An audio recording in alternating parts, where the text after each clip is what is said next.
One of these mugs is safe. The other contains a naturally derived compound that in high enough doses results in imminent cardiac arrest.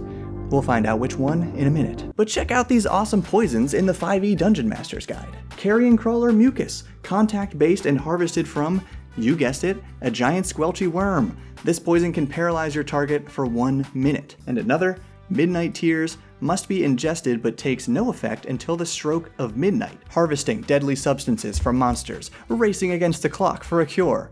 Poisons offer a lot of adventurous opportunities in D&D. But when I asked, do you or any player characters in your game use poison, over 40% said no. So we're going to break down the problems of how poison officially works in 5e and provide some simple ideas to make it fun and easy to use without your player characters taking advantage of it.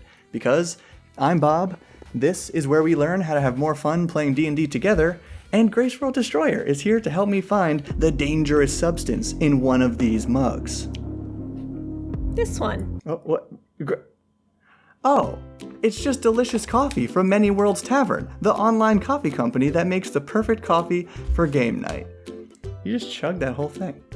And since I actually like coffee, unlike Bob, I can confirm that this is good coffee. Yeah, but I have tried the decaf, and it is good. They also have a limited Treasured Realm coffee that comes with a set of dice, 5e magic item, and limited edition stickers. And Many Worlds Tavern donates $1 from each purchase to gaming-related nonprofits, so be one of the first 100 people to use code BOB10 and save 10% using the link below.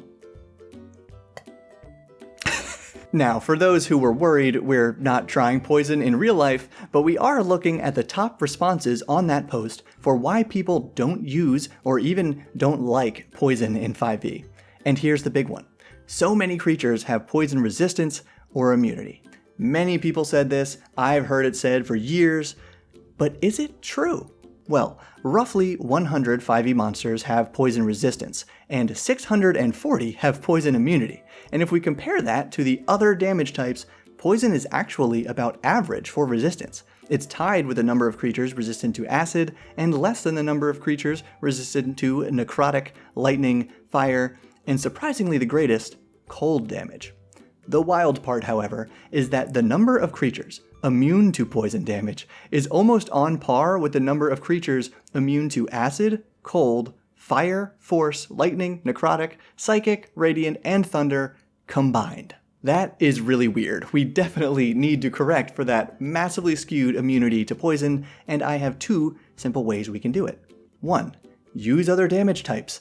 It's a magical world, and there's no reason a poison that raises a creature's body temperature shouldn't cause fire damage. Psychic damage could apply to any poison that affects the target's mind, and necrotic also feels like it should play a bigger role in this department. Heck, a poison that affects a creature's electrical signals in their nervous system could arguably cause lightning damage. Basically, there's a lot of wiggle room here, so don't let all that poison immunity get in your way. Idea number 2 is to avoid the damage type altogether and focus your poisons on conditions. Remember that poison immunity is just for the poison damage type, so other effects, including the poison condition, can still apply. Oh, what's that? More creatures have immunity to the poison condition than any other condition too? Okay, here's how we can solve this part. While poisons of the basic rules use other conditions like blinded, incapacitated, and even the state of not being able to knowingly speak a lie, they always lock those conditions behind the poison condition and always include a saving throw. So creatures immune to the poison condition don't even have to worry about these secondary ones, and everybody still has a chance to avoid it. And that's fine, there should be a chance to avoid the effects of most poisons, but hear me out. Let's just say your character harvests the petrifying venom of a cockatrice. Risky, but I have had players in my game do that before. If that extracted venom is then applied to a weapon or slipped into a target's wine, the target is technically being poisoned, but do you think that target should have to save against the poison condition? I definitely do not. They should just save against the petrified condition, like how it works when the target is being bitten by a cockatrice. So I think when a target ingests or is otherwise attacked with poison, they should just be poisoned or not. depending on the substance and their immunity to the condition. Then, they only have to save against the other, more dramatic conditions that could result from the exposure to this poison. Now, the other big problem brought up in that thread is that poisons are expensive. And they're right. The cheapest dose of poison listed in the basic rules costs 100 gold. It's the second most expensive piece of adventuring gear, and it goes all the way up to 1500 gold per dose for those really cool midnight tiers I mentioned at the beginning of the video. That would be the most expensive piece of adventuring gear if it were on the same list. And to an extent, this makes sense. Poisons are dangerous to find, dangerous to make and use, and obviously illegal. So unless your setting has a poisoners guild regulating the prices, the manufacturer can charge whatever they want. But it's just too steep for anyone but seasoned adventurers to afford to use on an even semi-regular basis, especially considering the stunted utility of poisons that we already talked about, and the high penalties for crafting your own poisons, which we're about to talk about. So first, for the price, I say cut them at least in half, if not just drop a 0 from every one. Remember, this is only for a single dose, and if we just accidentally made poisons too affordable, again, it's illegal, it's dangerous, there are a multitude of ways you could justify raising the price. Now, back to the DMG for rules on crafting and harvesting poison. And boy, are they unforgiving. The creature must be incapacitated or dead, and the harvesting requires 1d6 minutes followed by a DC 20 intelligence nature check. Alright, let's just say 10 minutes, and great, a check with the ability score that everyone except wizards and artificers makes their weakest stat. Instead of DC 20, I would just use the same DC required to save against that particular poison's effects.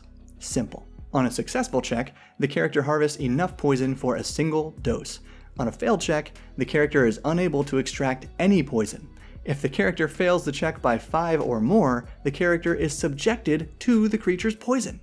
Okay, I actually like the risk and reward here, but this risk is way too high for this reward, for a single dose especially.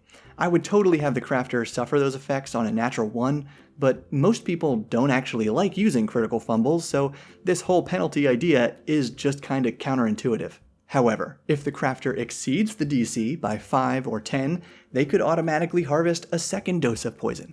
And since this part isn't explained anywhere in the rules, I'd say a creature could have a total number of available doses equal to half their CR rounded down.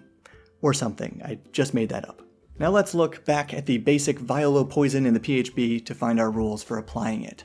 You can use poison in this vial to coat 1 slashing or piercing weapon or up to 3 pieces of ammunition. That seems like important info that 1 dose can be used 3 times for ammunition. Also, it's weird that they restrict bludgeoning weapons when other poisons take effect simply on contact. Anyway, applying the poison takes an action, which immediately sounds like it might not be worth it, but check out that last part. Once applied, the poison retains potency for 1 minute before drying. So you do have 10 rounds to land that poisoned attack, and even though it doesn't specifically state it here, both the contact and injury poison types do say that the poison only loses potency when touched, when delivered through a wound, or when washed off. So it is just 1 successful attack per dose with a melee weapon. And I think that's fair. But if you want to know the best weapon for delivering a poison in D&D, check out this video on the worst weapon in the game. Trust me, that makes sense. And thank you for your support, and keep building. Substances from racing against the clocks for a cure. Wow.